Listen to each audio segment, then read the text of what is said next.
Good evening and welcome to the RAF Museum in London. We are delighted to be joined by Alistair and Stuart Hadaway from the Air Historical Branch of the RAF. They're delivering a very special talk this evening as part of our Battle of Britain 80th anniversary commemorations. Welcome to you both. I'm very looking forward to this evening, and without further ado, I'm going to step away and hand over to you both. Thank you very much. Thank you, Ella, and thank you to the RAF Museum for the opportunity for us to speak this evening. Tonight we're going to be talking about forging the front lines, how the aircraft of the Battle of Britain came to be. So to set the scene, much of the focus on the Battle of Britain was on the few. Attention has since shifted to the many. This evening, our emphasis is on the aircraft.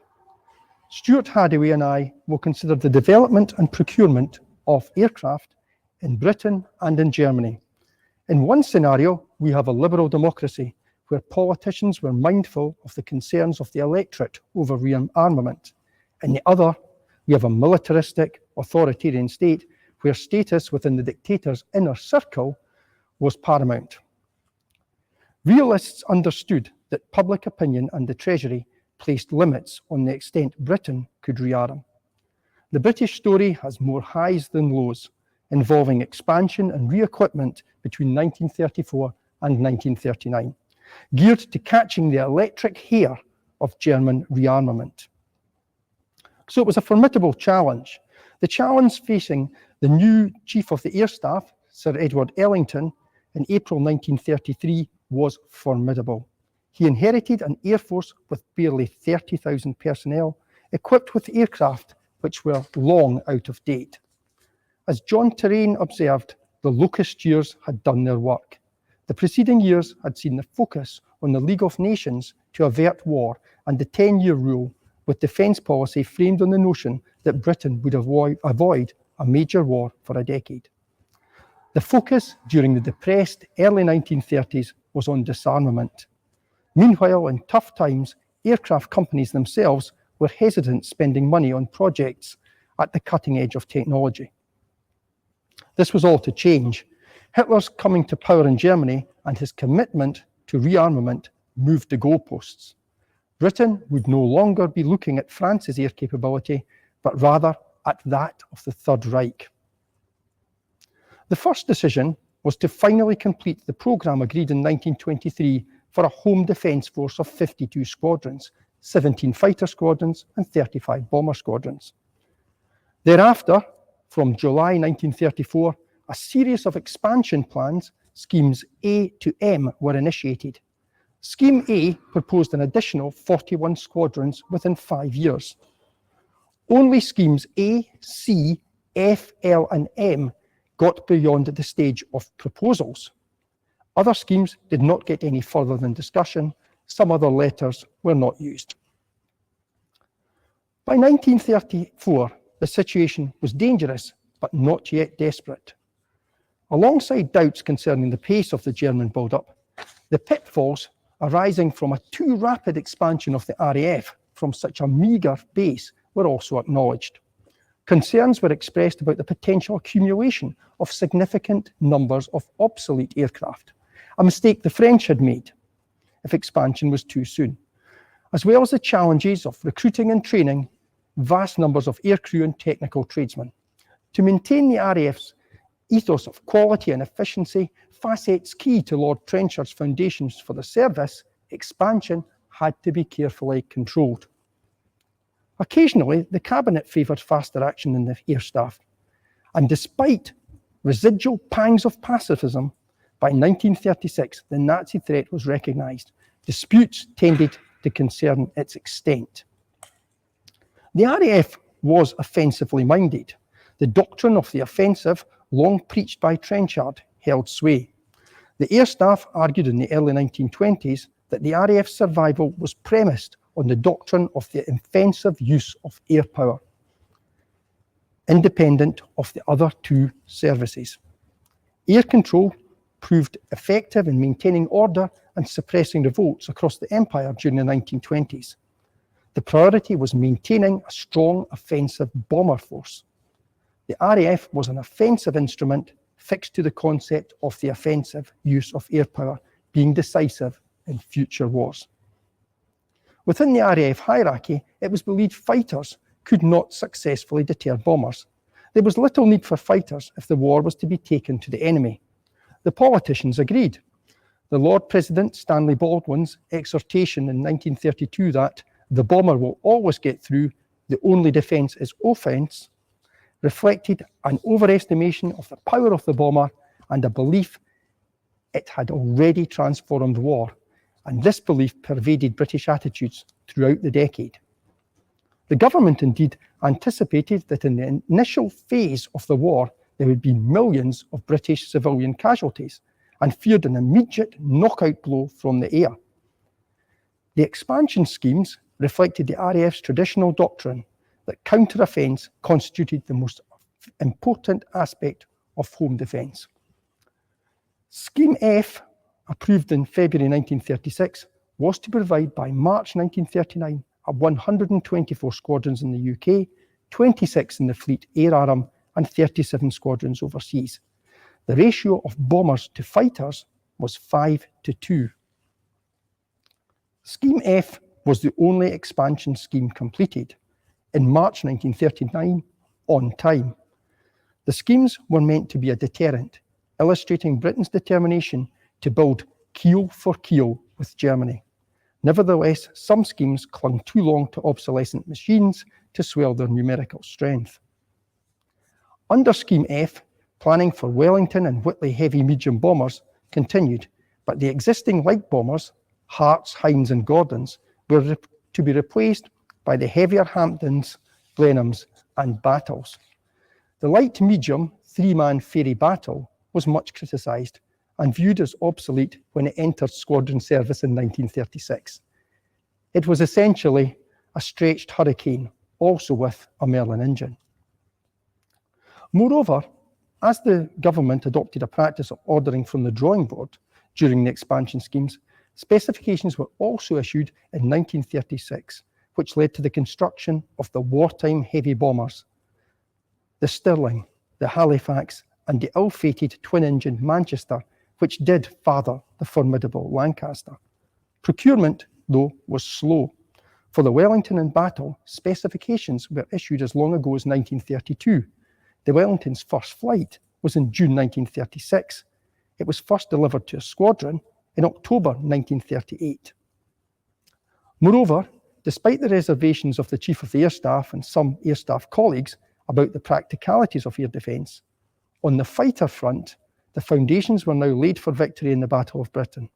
Specifications were issued for new monoplane fighters in 1934, leading to the advent of the Hurricane and the Spitfire, of which more later.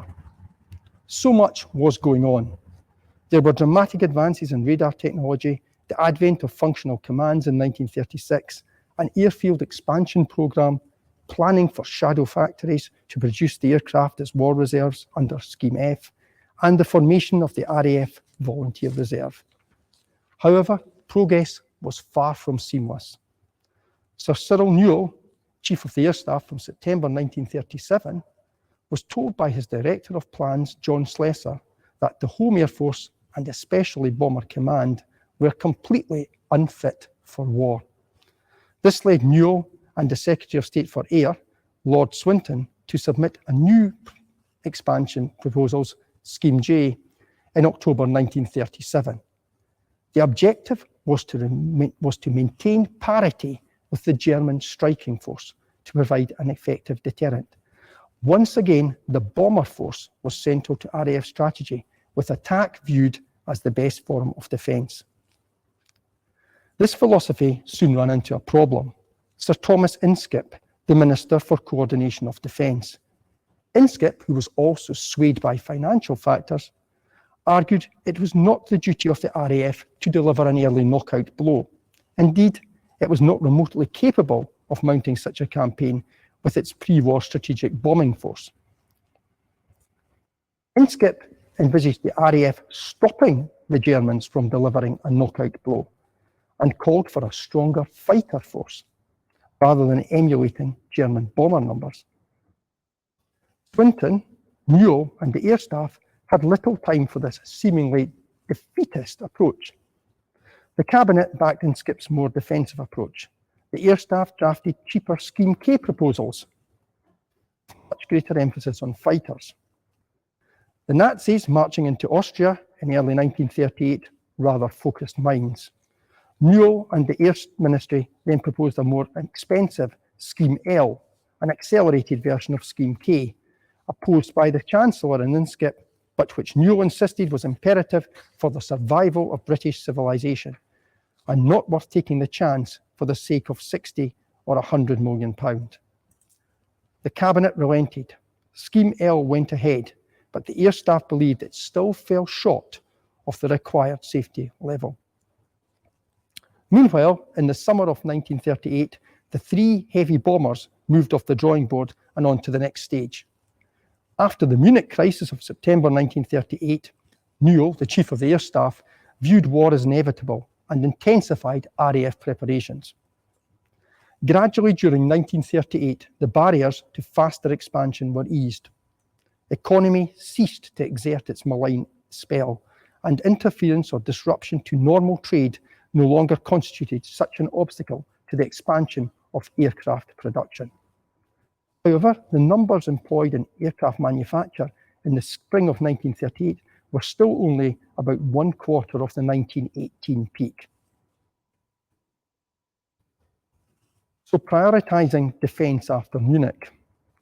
Despite Munich's ruinous repercussions for Czechoslovakia, for the RAF and the aircraft industry, Munich presented a breathing space. When war came in 1939, a year later, the effective radar-based fighter control system was in place, and Hurricanes and Spitfires were flowing out of the factories. However, the heavy bombers essential to really carry the war to the enemy were still to come. Until Munich, the RAF remained fixed to the original Trenchard doctrine of offence being the finest form of defence. Post-Munich, priorities shifted towards fighter command. Had there been no agreement at Munich and all-out war ensued in October 1938, the RAF was in a poor way and was hardly ready to fight. In October 1938, Fighter Command had only 93 new 8-gun fighters to confront a German long-range striking force of perhaps 1,200 bombers. 1 squadron of Spitfires was in the line. The remaining 573 Fighter Command aircraft were all outdated biplanes. A year later, at the outbreak of war in September 1939, over 500 8-gun fighters were in service with the RAF. Some writers, such as David Edgerton, have claimed that starting seriously in 1935, warlike spending increased at a rapid rate, much faster than the Edwardian naval race of 3 decades earlier. Planned expenditure for defence and civil defence from 1939 to 1940 amounted to around half of all government spending. The air estimates of 1937-38 marked the first time the RAF had got more than the Army. The 1938-39 air estimates were 6 times the air estimates of 1934. The peacetime air estimates of 1939-40 amounted to over 200 million, more than double the entire defence budget for the year of 1933. Between 1935 and March 1939, Edgerton maintains that appeasement and rearmament marched together. After Munich, the Cabinet opted to raise the frontline targets under Scheme L, sanctioning industrial capacity for the so-called War Potential Programme. The new provisions, approved in February 1939, were to take the RAF from 1,750 to 2,350 aircraft during 1939, with 500 aircraft overseas and the completion of the expansion of the Fleet Air Arm, which had been transferred to the Navy in 1937. Schemes ran simultaneously. Scheme M was a mopping up scheme for completion in March 1942 and placed an increased emphasis on fighters. Critics alleged the RAF was being made into a defensive rather than an offensive force. For most of the decade, fighters were little advanced from their 1918 predecessors. The only real progress in the design and concept of RAF frontline fighters was in the aero engines and in some minor aspects of safety and reliability. In 1937, at least 19 RAF squadrons were flying Gloucester Gauntlets, a two-bay open cockpit fighter with two-gun armament and a top speed fully loaded of 230 miles per hour. It was virtually obsolete when it entered service in 1933. Its replacement was the Gloucester Gladiator, another biplane first flown in 1934. The first machines reached the RAF in early 1937, its last biplane fighter. Fortunately, salvation was on the horizon, with new metal-constructed, high-speed, heavily armoured monoplane fighters. The prototype Hawker Hurricane first flew in November 1935. In June 1936, the Air Ministry confirmed an order for 600 aircraft. The prototype Spitfire made its initial test flight in March 1936. In July, the Air Ministry ordered 310. Aircraft development did not follow a preset format. Various circumstances intervened down the road to 1940. The Spitfire was ordered as an interim design to be quickly phased out when better machines were adopted. The limitations of the Battle, which we mentioned earlier, and the Bolton Paul Defiant were exposed in 1940, while the Blackburn Botha torpedo bomber for Coastal Command and the Manchester bomber proved failures. The Defiant's defenders extend beyond revisionist accounts. Edgerton wrote, "We should not condemn out of hand the aircraft of 1939-40, which came to look like dead ends, such as the two-man fighter, the Defiant, the third Merlin-powered modern British fighter of the era." The prototype Defiant made its first testing flight in August 1937, envisaged as a two-seater fighter to confront unescorted bomber formations flying across the North Sea from a standing patrol. However, the basic conception was already outmoded. The anticipated operational scenario was blown apart by the French collapse in 1940. There was no forward armament for the Defiant's pilot. It relied entirely upon a four-gun, power-operated BP turret behind the pilot for its offensive armament. The pilot of the Defiant was reduced to placing his aircraft in such a position that the gunner could engage the enemy. Slower than the Hurricane and the Spitfire, and dubbed a death trap by its many detractors, the Defiant was more effective as a stopgap night fighter later on in 1940. So, some concluding thoughts. Great progress was made between 1934 and 1939. The Air Force was transformed from one kind of force into another, from a force of wooden biplanes in 1934 to a much larger body with almost all metal monoplanes by 1939-40.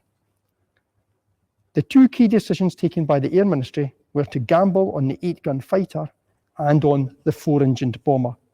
Both came off, the former somewhat quicker. The contrasts are stark.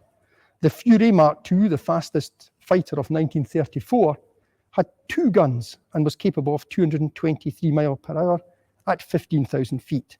In contrast, the 8-gun Spitfire Mark I of 1939 could manage 355 miles per hour at 19,000 feet. Similar strides were evident with bombers. The Hayford Mark III biplane of 1934 had just 3 guns, a bomb load of 1,500 pounds, a range out and home of 749 miles, and a top speed of just 137 miles per hour. In contrast, the Wellington Mark Ia of 1939 had 6 guns on 3 turrets, a maximum speed of 235 miles per hour, and an out and home range of 1,200 miles with a 4,500 pound bomb load. And much larger 4-engine machines were in the pipeline, starting with the Stirling, which was on operations from February 1941. The RAF was expanded and re-equipped between 1934 and 1939-40. Until Munich, bombers remained in the vanguard of the process. Subsequently, fighters came to the forefront. A host of factors came into consideration in the recasting of the service. A wide cast of actors contributed to the process. Political and economic factors were as much a part of the equation as air staff requirements. Post-Munich, it was a race against time. The RAF's upper echelons viewed war as inevitable. However, the decisions made helped ensure that professionally, the RAF was the world's best air force in 1940. It meant there was a finest hour in 1940, one to commemorate throughout the 80 years since. Thank you.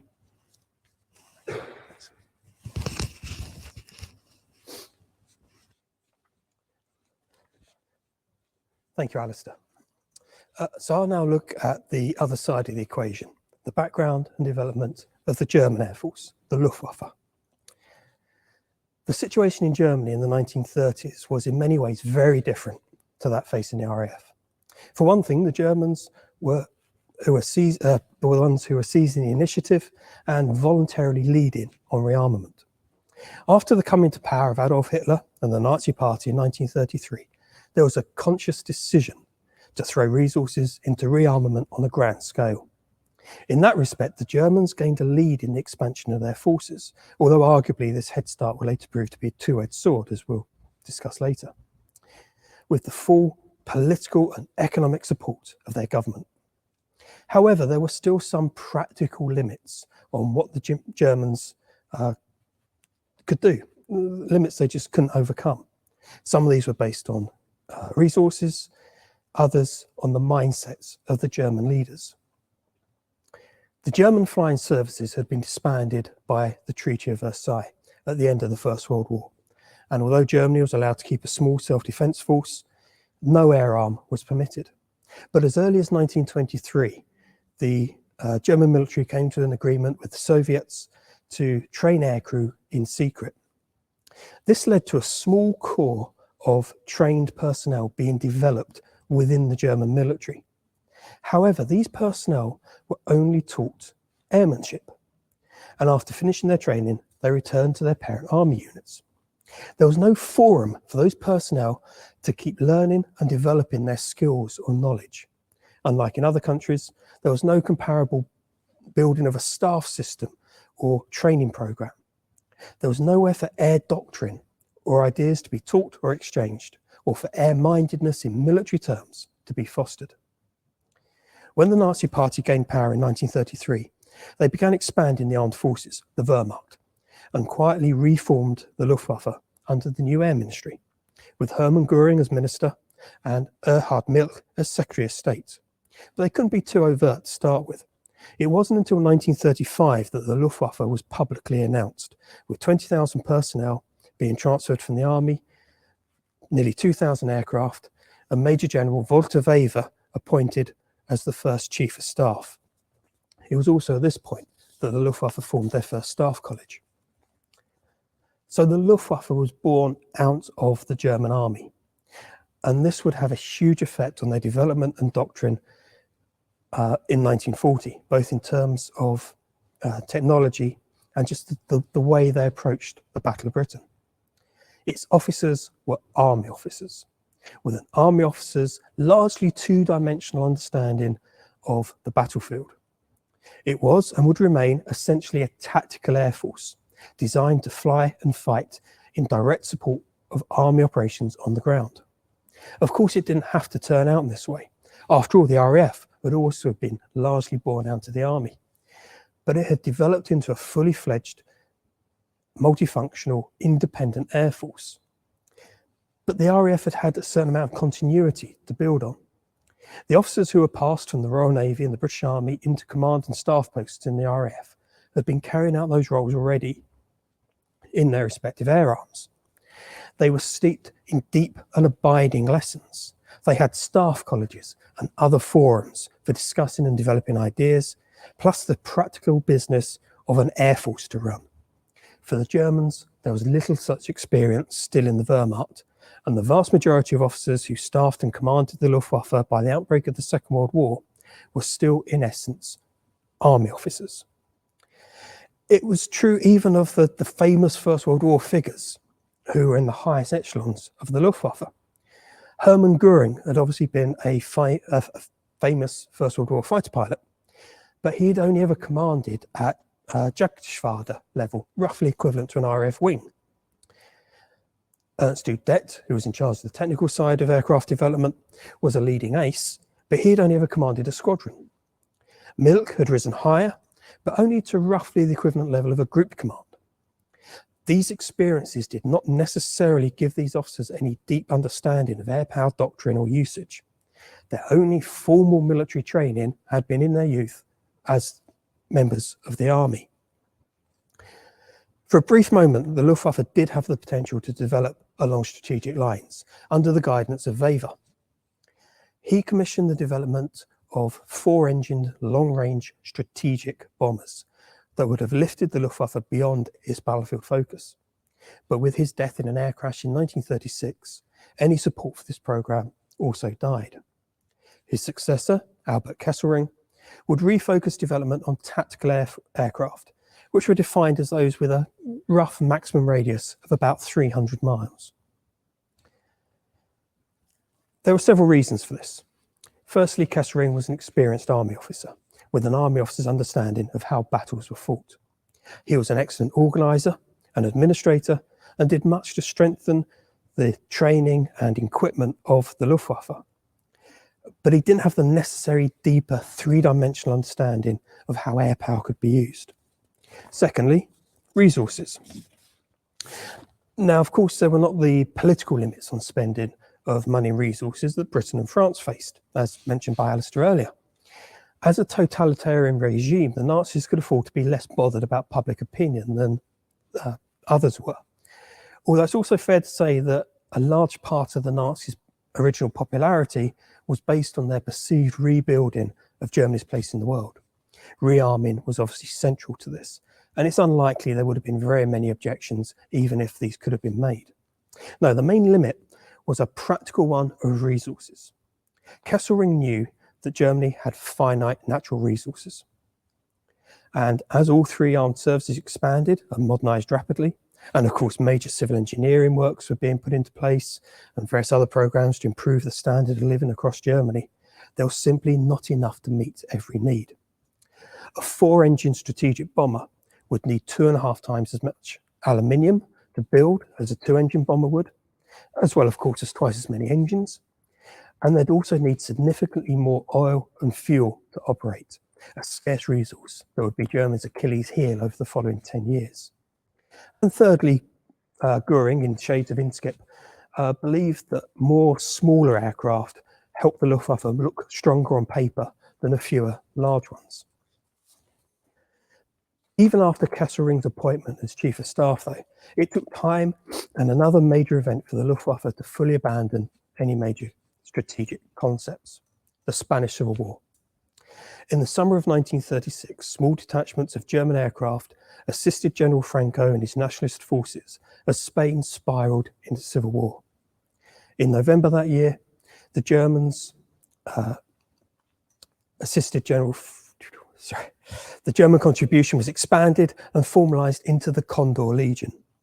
Initially, the Legion consisted of 3 squadrons of Junkers Ju-52 transports, which could also carry small bomb loads of 500 kilograms or about 1,100 pounds, and 3 squadrons of Heinkel He-51 biplane fighters. Although initially used in a strategic role to attack Republican harbours and other targets, including Madrid, the force was very quickly repurposed to battlefield support. The nationalists lacked artillery, and so the Condor Legion came to fill that gap. Over the coming months, Spain became a proving ground for German aircraft and tactics. New medium bombers, the Heinkel He-111 and the Dornier Do-17, arrived in early 1937, while the Junkers Ju-87 Stuka dive bomber and the Messerschmitt Bf-109 were also sent to Spain. They were generally newer than and outclassed the types operated by the Republicans, and they proved devastatingly effective in conjunction with ground forces. The Luftwaffe took several lessons away from Spain, some of which stood them in good stead, others less so. The effectiveness of their tactical use would help feed into their Blitzkrieg doctrine that was being developed by the Wehrmacht. and which would obviously prove highly effective in Poland, the Low Countries, France, and then later on in Russia. However, it also cemented a move away from strategic thought, which would leave them totally unsuited to the role they'd then play in the Battle of Britain. Aircraft development would also be heavily affected. A new range of aircraft types were used and proved highly effective. However, they were flying against a poorly equipped and organised enemy, and you can definitely see lessons being learned that would be to their cost in the summer of 1940. So let's look in more detail at some of those aircraft and their strengths and weaknesses. The Luftwaffe's two main medium bombers, both in Spain and 3 years later over the UK, would be the Heinkel HE-111 and the Dornier Do-17. Both were handicapped from the start by being conceived before the formation of the Luftwaffe. The Dornier 17 was designed to a 1932 specification for a fast mail courier and passenger aircraft, while the Heinkel 111 was designed to a 1934, so after the Luftwaffe was formed but before it became publicly acknowledged, specification for an airliner. Both were designed with an eye to converting them into bombers, but this still meant they were not purpose-built warplanes. Both were used effectively in Spain and underwent subsequent developments to make minor improvements before 1939. The HE-111's bomb load was respectable enough for a medium bomber of the time at 2,000 kilograms, 4,400 pounds. But the spindly fuselage of the Dornier 17 did not lend itself to heavy loads, and its capacity was only 1,000 kilograms, 2,200 pounds. Both also suffered from the poor performance of Germany's standard bomb sight, although this was offset slightly with the Do-17 by its excellent low-level performance and manoeuvrability.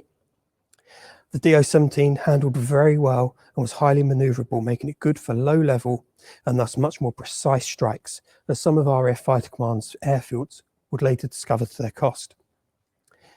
Both were very fast by the standards of 1936 when they entered service. This allowed them to outrun any opposing fighters, and so defensive armament was kept to a minimum, thus of course saving weight and allowing more speed. Their operational radius was also limited to about 300 miles in the case of the Heinkel and 200 in the case of the Dornier. However, by 1940 things had changed. The Germans had led the way in rearmament and were at the leading edge of aircraft technology in 1936. However, the British may have started a few years later, but this meant by 1940 that they were the ones who had the very latest types. Both the Heinkel and the Dornier were slower than the RAF's Hurricanes and Spitfires and could not rely on speed alone for safety. They did not have the necessary weight of defensive firepower either. Both were increasingly obsolete and indeed were in the process of being replaced in late 1940 when they were thrown into a role for which they had barely the bomb load, performance or range. The replacement that was coming through was the Junkers Ju-88. This type was purpose-built as a bomber and was initially designed for speed and performance. However, the added specification for it also to act as a dive bomber meant structural changes and strengthening, adding weight. Again, the Luftwaffe focus on tactical was detrimental to any strategic role. The weight limited the speed to 280 miles an hour, much slower than the interceptors facing it, while defensive armament was again light, the range limited, and the bomb load only 1,500 kilograms, 3,300 pounds. Excuse me. In short, the Germans' new replacement medium bomber was barely adequate for the task. It's notable that, unlike in Britain, there was really no next generation of bombers waiting in the wings. Although a few heavy bombers, particularly the Heinkel HE-177, would be built, there was no major program in place to keep the front line up to date or push through a new generation. Germany's short war doctrine and mindset, which continued until well into the Second World War, forbade any such forward thinking. Another bomber type in service was the Junkers Ju-87 Stuka dive bomber. Again, this was early 1930s technology, commissioned in 1933. The design was dated, with heavy fixed undercarriage in particular acting as a brake on speed and manoeuvrability. It was, of course, a very effective weapon, albeit not as accurate as German propaganda and British fears would suggest. But again, it was optimised for battlefield use. With a 1,000 kilogram, 2,200 pound bomb load, it was slow and relatively sluggish, with only a single rear-facing gun for defence. When used against fixed land targets such as radar stations or airfields, it would need a heavy fighter escort for its survival, and large numbers would be lost in the opening stages of the campaign against Fighter Command.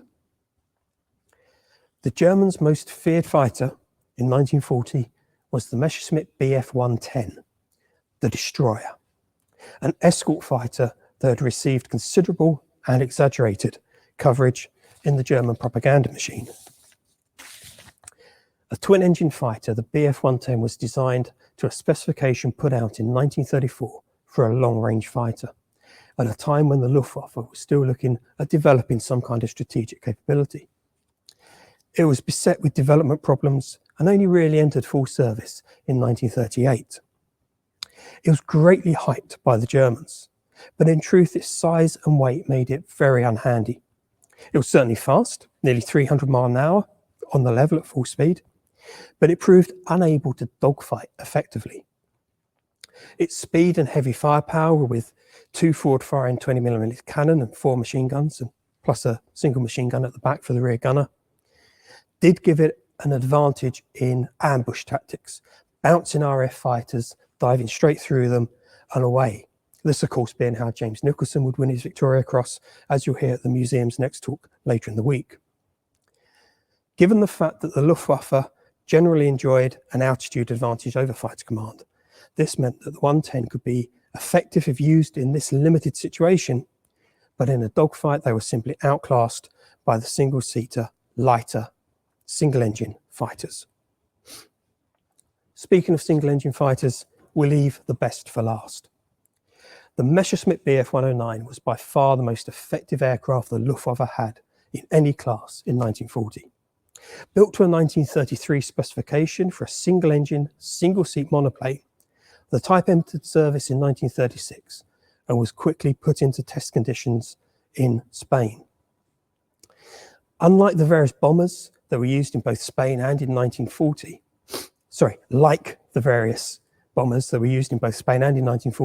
the type underwent various developments in the intervening years. A number of modifications were made to the armament and to the engine, including a special 109 variant in 1937 that set a new world land plane air speed record, although the Germans publicly maintained that it used the standard engine. By 1940, the standard type was the Bf 109E. It was fast, manoeuvrable, and with a mix of 20mm cannon and machine guns, heavily armed. Its fuel-injected engine gave it a distinct advantage in certain situations over the Rolls-Royce Merlin-engined Spitfire and Hurricane. Its most major shortcoming was in its short radius of operations, and it could only remain for short periods over the UK. The question of its relative performance versus the Spitfire and the Hurricane is a long and complicated one, but essentially in most circumstances it could slightly outperform the Hurricane and was roughly on a par with the Spitfire. Details over engines, aerodynamics, stall characteristics and armament can tie these debates up in knots, but really the difference most often came down to the pilots and the tactics. Operations over Spain had allowed large numbers of German fighter pilots to gain combat experience and then disseminate the lessons they'd learned. They'd also been able to experiment with and develop effective tactics well in advance of their first clashes with the RAF, while the RAF basically had to go through the same process from scratch. So let's sum up. The Luftwaffe in 1940 was not suited to fighting the kind of campaign that the Battle of Britain turned out to be. The aircraft and doctrine had been developed with a focus on use in tactical battlefield situations rather than on long-range strategic operations. And in practical terms, they did not have the weight to fully crush either Fighter Command or the UK's population. As a whole, their aircraft were outdated and unable to compete effectively against the RAF's more modern fighters. The circumstances of its birth and its experiences in Spain had led the Luftwaffe into a certain mindset, and through that shaped the technology that made up its front line. Unfortunately for them, they had forged a front line that was incapable of meeting the challenges that it faced during the Battle of Britain. Thank you very much to you both. That was a fascinating talk and amazing to hear both sides of the equation about these aircraft that were on the front line. So we have a couple of questions from our audience. So the first one we have is from Keith, and he's asked, what were the technical problems that prevented Spitfires and Hurricanes from having cannon armament in the Battle of Britain? To be honest, not entirely sure. I know it was to do with the wings, to actually fit in the cannon in, and the stresses and strains that would come upon the mechanism. Obviously, the cannon were larger than the machine guns. The ammunition they took was considerably larger. And so just fitting the belt feed mechanisms and what have you into that same space, it did cause a lot of problems. But I must admit, I'm not sure of the exact technicalities. Somewhere. Thank you very much. So our next question is, do we know why the Luftwaffe didn't use powered turrets on their bombers as the RAF did? I think it was, sorry, do you mind? I think it was largely to do with weight. Really, the German idea, as you saw with the Dornier, with the Heinquan, with the Junkers 88, all of them were supposed to rely on speed to be able to just breeze past any opposition to reach their target. Heavy powered turrets, well, they were just that, they were very heavy. And really, when you've only got a single machine gun operating as well, it's a waste of weight and effort. It's going to slow you down, and it's going to mean that they're not able to escape as effectively. So really the German mindset was built for speed rather than that kind of heavy defensive mentality that the RAF had developed. Yeah. Thank you very much. So another question was, how did the ME-110, a long-range twin-engine fighter, compare to the RAF's equivalents, the Beaufighter and later Mosquito?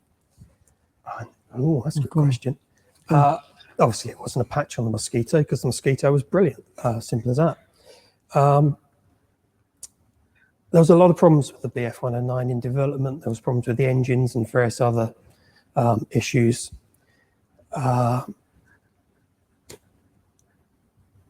Yeah, hard to say, really. I'm afraid I don't really know enough about the Beaufighter to talk about that very much.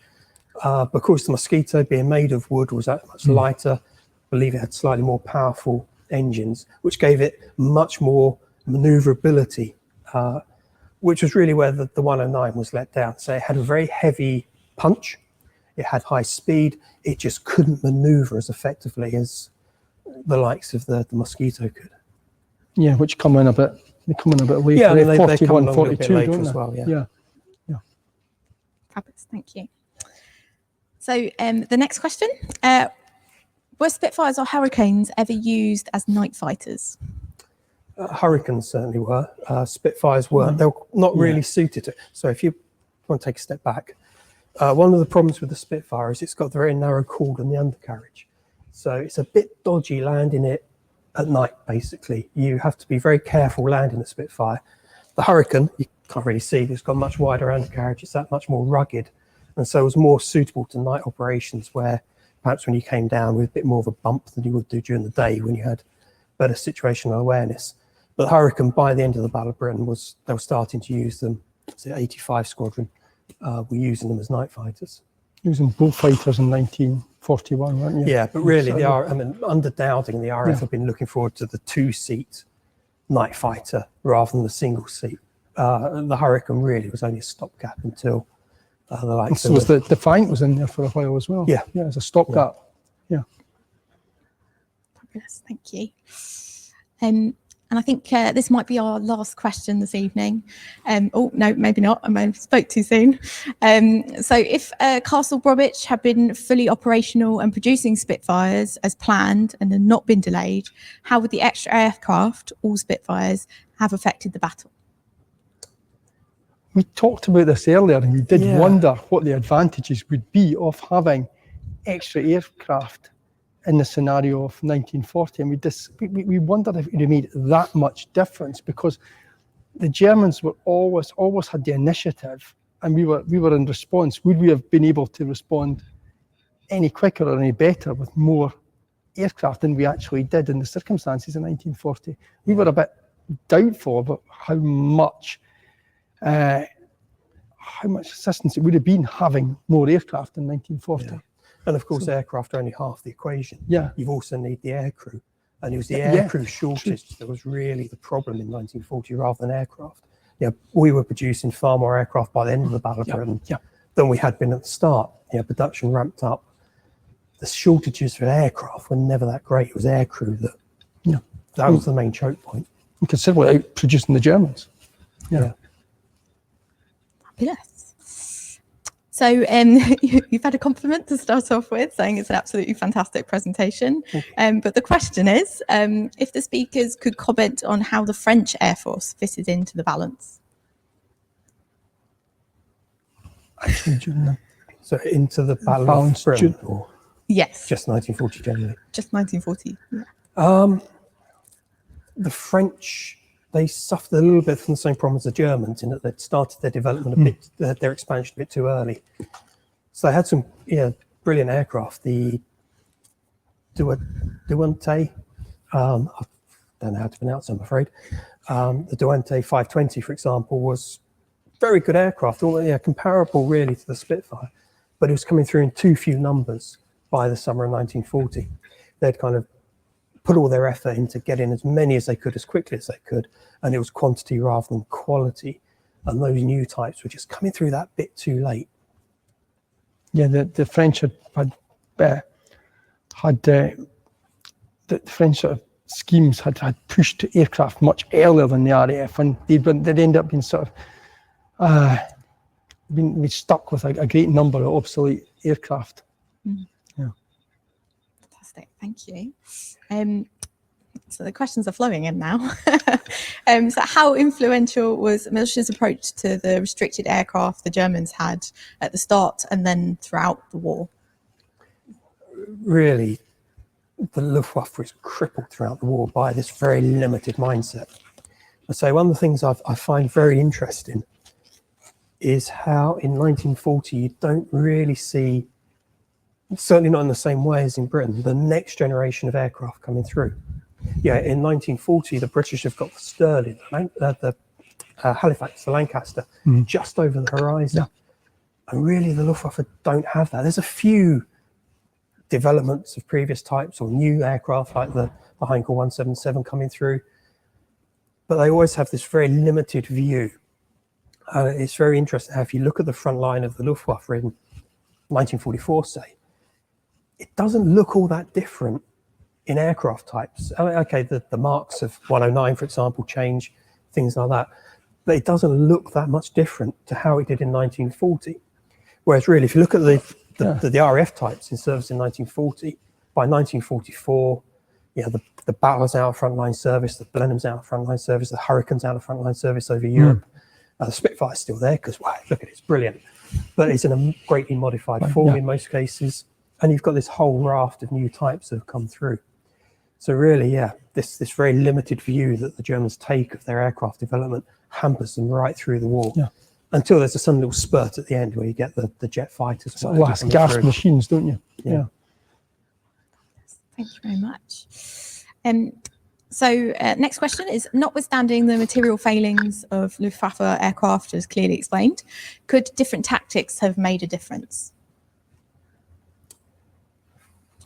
Probably not, to be honest. Tactics weren't really a problem. German tactics were quite effective, particularly fighter tactics. The problem was that they just didn't have the weight of numbers to do the job. They could easily or fairly easily protect a formation of bombers to reach, say, an RAF airfield and bomb it, but they weren't doing enough damage. The bombers weren't carrying enough weight of tonnage of bombs. They weren't able to do it in enough numbers to really have an effect. Again, it's very interesting looking at the German bombing of Britain in 1940 and then compare it 2 or 3 years later, 4 years later, to the RAF's efforts, and you have these formations of 30, 40, 60 German bombers being put into these attacks.